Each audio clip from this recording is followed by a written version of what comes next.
What's good, everybody? This your boy Boo Lion with my notes from my viewing of Solo: A Star Wars Story. So, the movie does not have an opening crawl as the officially numbered films do, but it does capitalize the word crime syndicates and hyperfuel in a few blue lines of contextual scene setting.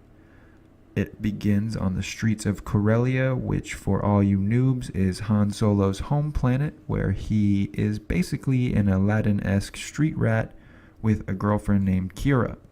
The name Kira, I have been recently learned, was supposed to be George Lucas's original female heroine for the sequel trilogy, but this name was later replaced by the name Rey, and so Kira is being worked back in a subtle nod to that, I think, as Han Solo's love interest in this movie. Now, they escape this weird, nasty vampire worm lady called Proxima and have an airport escape where they become separated, and then Han decides to join the Empire to become a pilot so he can come back and save her. He, along the way, meets Woody Harrelson and a character named Beckett and Chewie. Then, of course, Lando and the Falcon. It is a pretty sweet adventure that stays true to his character, if not making him a tad bit nicer than I would have expected. But hey, it's Disney. What are you going to do? So, let's move on to the good, the bad, and the question marks. First of all, the good. Shortly after Han joins the Empire, there is a pretty sweet, nitty-gritty World War II, maybe World War I-esque scene where Han is basically in the trenches of this conflict that we're not really explained about, but it's not important. The point is that you get to see Han sort of thinks the Empire is buttholes and that maybe they shouldn't be on these people's planet, just like telling them what to do and shooting at them and starting a war. So it's cool, little character building moment there for Han Solo. He does a lot of things in this movie that earn other characters respect and therefore our respect by proxy. I think that a lot of people are going to say this guy's not as good as Harrison Ford, and I mean, yeah, no duh, but hey, he does a pretty good job despite having some extremely weird hair moments in the film. That's just my opinion, of course, but moving on, this is also a very classic Star Wars-y movie in the fact that it is in that golden time zone, right around A New Hope, where the technology is kind of grimy and definitely not prequel era looking shiny junk. There's one part where Han's up against some boxes, and I thought, man, those are totally Star Wars boxes. They are just so square and white looking. You'll know what I mean when you see it. There are some pretty good sequences in this film. I thought especially the train sequence was dope, and also there's like a chase scene in they call it the Maelstrom in this movie, and then they later call it there's another thing called the Maw, but if you're familiar with Legends, it's a cluster of black holes. It's not exactly the same in this movie, but they definitely borrowed from Legends to get us into Kessel, which was in the expanded universe, now defunct, surrounded by black holes, and also now still surrounded by some, if not totally black holes, some equally menacing space stuff. But there is totally a pretty sweet Star Destroyer scene in there, and there's some good visuals that actually take Star Wars to new places, I think. Don't shoot me for saying that, but I thought there were some pretty sweet scenes in here that were, I don't know, maybe the best as far as just like ships in weird places and stuff. Okay, there are tons of classic Star Wars tropes in here.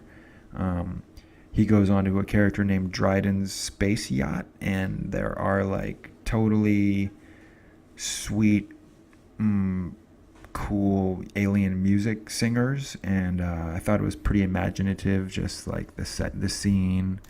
There's some, it's like the cantina, but you don't feel like you're being beat over the head with "this is the new cantina." It's just like, it seems like a natural extension of the universe, in my opinion.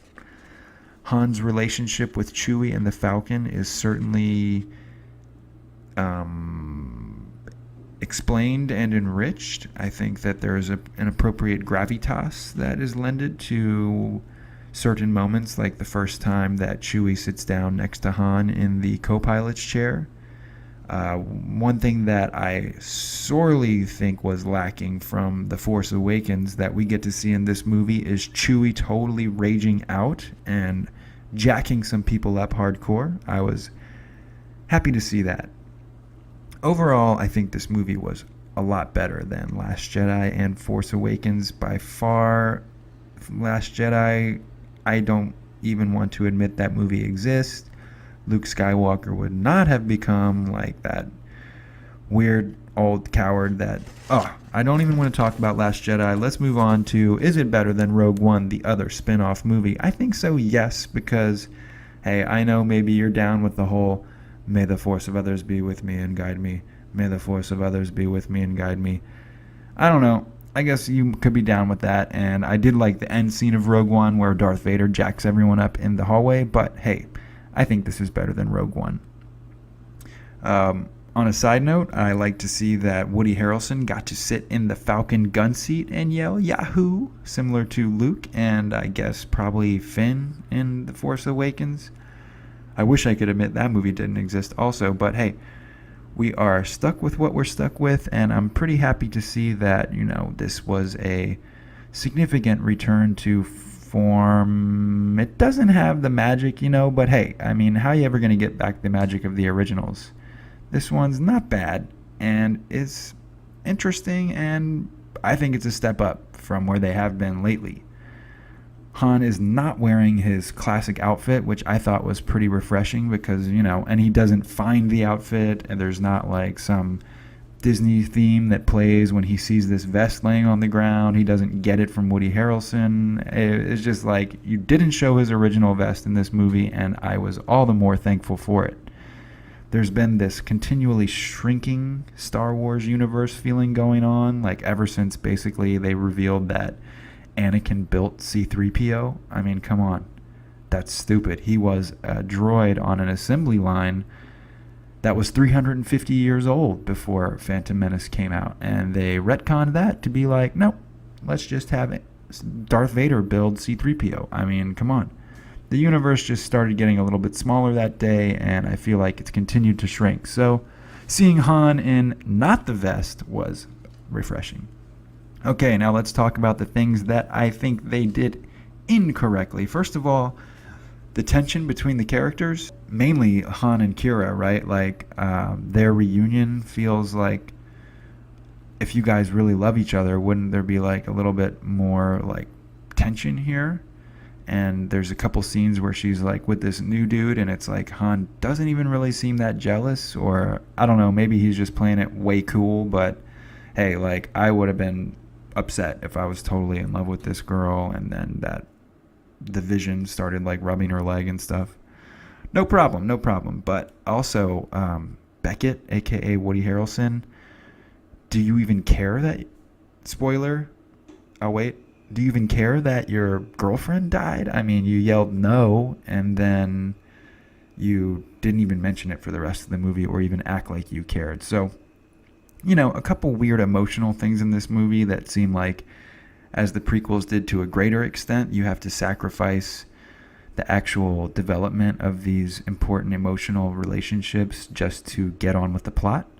But overall, like I said, not too terrible. Just like at one point he makes out with Kira, Han Solo makes out with Kira on the Falcon, and it's like, is this the same room where you later kiss Leia, like during that, moment that we'll never forget when you're like holding her hands and stuff? I kind of felt sullied by that, but I'm not. Han's a player. What can you do? But yeah, he definitely doesn't have the romantic spark that he had with Princess Leia.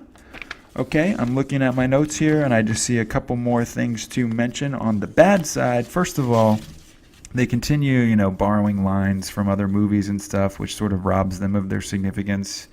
The dice. Oh my gosh, we see the golden dice in the first 5 minutes, as you would have expected, as everyone called from The Last Jedi. It's like, okay, what are these golden dice going to be about? Do I really care? Is he really going to like carry these?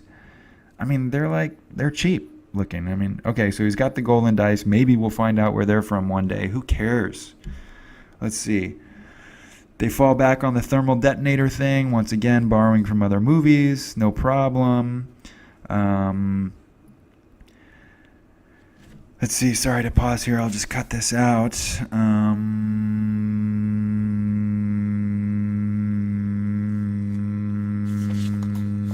That's me umming, actually.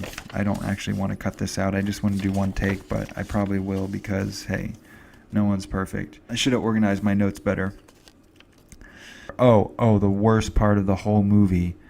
Totally cringeworthy how Han gets his last name. I don't want to even admit that part of the movie exists. Can we just pretend like that didn't happen and his name was Han Solo from the beginning?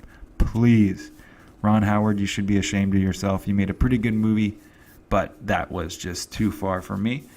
But, I want to mention that Chewie is very handsome for a Wookiee. I was thinking that earlier in the film, not in the very first scene, you'll see why, but shortly after the first scene, by the way, that shower scene everyone was worried about, it's okay, don't worry about it. Yes, Han and Chewie take a shower. No, it's not weird. But yeah, I was thinking right after that, man, Chewie's handsome. He's a handsome-looking Wookiee. And then I thought, that's weird to think that. But then later on, they show this other Wookiee, and it's like, dang, son, that Wookiee looks beat. So yeah, Chewie is a very handsome Wookiee. It's good to finally compare him to another, I guess. Although I guess we saw a few others in Attack of the Clones or Revenge of the Sith or whatever. But hey, whatever. I guess just as a final note, I want to say that this talk of Lando's sexuality was all a buzz on the internet. Is he like dudes? Is he like robots? Is he like girls? And the answer does seem to be all of the above. However, that made me wonder, like, do you love Lobot in Empire Strikes Back? If you like dudes, possibly, and you like robots, possibly. Did you get with that old bald man with like the wraparound head cybernetic thing, Lobot? Whew, I sincerely hope not, Lando. That would really tarnish the whole thing of Lando to me. So, yeah, also, final note about the complaints. Disney or the writers or whoever, like, don't let all the exposition. I mean, it just felt like they're just yelling out just expositional dialogue. Every 5 minutes, they're explaining what's going on. It's like, is there a more creative way you could do this? I think so. And finally, this is perhaps the craziest borrow from the defunct expanded universe / legends yet. But at one point, Kira does like this kung fu move, and the robot's like, hey, what was that? And there's this dramatic pause, and I was like, oh, they're not going to say it. And then Kira's like, yeah, it's Terras Kasi. And I thought, holy smokes, I can't believe I heard this word uttered from an actual Star Wars movie. Like this, if in case you don't know, that was the like PlayStation 1 game, which was sort of Tekken-y and sort of its own thing. But yeah, the Masters of Terras Kasi, love it or hate it, it was one of the most awkwardly outstanding gems of the Star Wars universe. And, it's totally a real thing now. It's in the movies. Terras Kasi is legit. It is canon. You cannot get around it. And that is that. That is not that. I got 2 more notes here. First of all, I couldn't quite, maybe I just messed up, but like, was Han stealing from the Empire for the Empire and then it was a big deal? I guess it was the crime syndicates. I don't know. And finally, we definitely have to make a shout out to the fact that he mentions Needles, his friend, a street racer from Corellia, who is basically the dude from Back to the Future 3. This is totally a Back to the Future 2 and 3 reference. Needles, Flea, a.k.a. Red Hot Chili Peppers. Flea, from Back to the Future, knows Han Solo. in a galaxy far, far away. He's like, oh, my friend Needle's the best street racer on Corellia. So, hey. Relax, McFly. The jits will never find out. Okay, thanks for watching. This was my first review, and if you like it, very good. Thank you. This has been Boo Lion. See you later. Oh, do you like Star Wars Solo Story? Let me know in the comments below, please. Bye-bye.